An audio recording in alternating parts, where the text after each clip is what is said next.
Welcome to Pax Europiana here from the Schwarzenbergplatz. This is one of the main squares of Vienna. Here is the main document for the liberation of Europe, and thanks to the Allied forces of World War II to liberate Europe.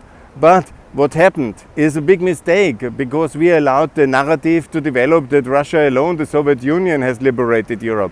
No, it's American material, financial, technical support which for the Soviet Union, which managed to keep its defeat.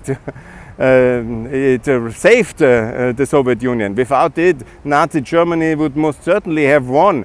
And here is the facts of science and of history.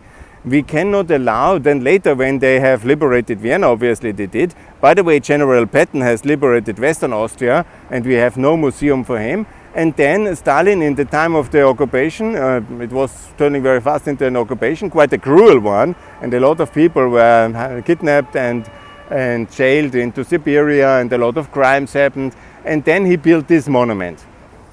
I'm not somebody to say dismantle this monument. I don't think that would be correct. Yeah?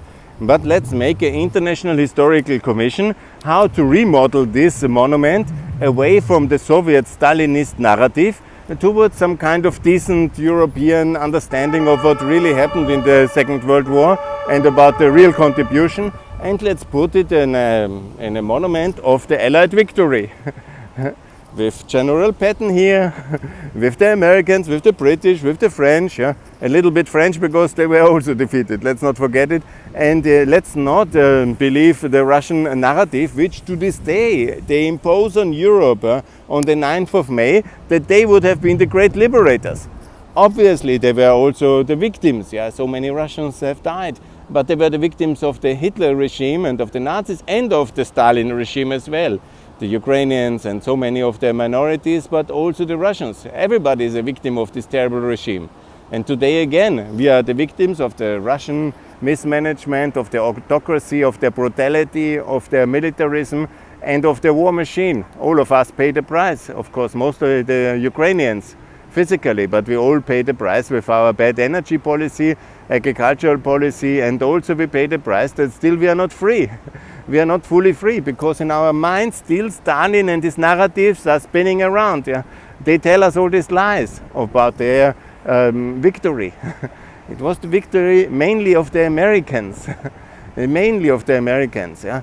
Because it was their industrial financial technology which has saved the freedom in Europe, and they have defeated the Nazis, and they have defeated also then this terrible regime, and they have kept us free from the Soviet Union, because the Soviet Union then took half of Europe as booty.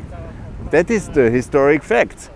And when we then allow these monuments here in 2020 to be like this, unchanged since the Stalin times, yeah, with the name Stalin on there, and then Putin wages this war, and it was very nice. The Schwarzenberg family has allowed these Ukrainian colors over there, and that's very good. But we need really to change and to go to the facts of the narrative and not believe to this day in this kind of Stalinistic narrative of the communism and the Soviet Union being something good.